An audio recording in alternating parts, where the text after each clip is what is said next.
বউবাজারের উদয়ন হোস্টেলে মোবাইল চোর সন্দেহে যুবককে পিটিয়ে খুনের ঘটনায় এবার আসরে নামলো ফরেনসিক দল। সোমবার তারা ওই হোস্টেলে পৌঁছান। সেখান থেকে নমুনা সংগ্রহের কাজ চলছে। ঘটনার দিন কি ঘটেছিল, যুবককে মারধরের কোনো চিহ্ন হোস্টেলে রয়েছে কিনা তারও খোঁজ চলছে।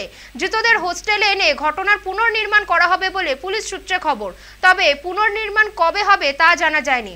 উদয়ন হোস্টেলে যুবককে পিটিয়ে খুনের ঘটনায় এখনো পর্যন্ত 14 জনকে গ্রেফতার করেছে মুচিপাড়া থানার পুলিশ। পুলিশ সূত্রে খবর, গত শুক্রবার কিভাবে ঘটনাটি ঘটেছিল, সে সময় কি হয়েছিল, সমস্ত বিষয় খতিয়ে দেখে ঘটনাস্থল থেকে নমুনা তথ্য প্রমাণ সংগ্রহ করবেন পুলিশ ফরেনসিক দলের সদস্যরা।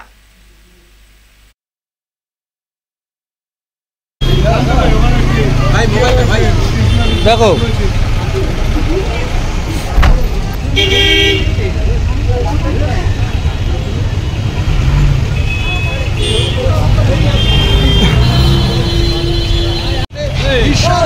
ও তোমরা গ্যাসের পেছনে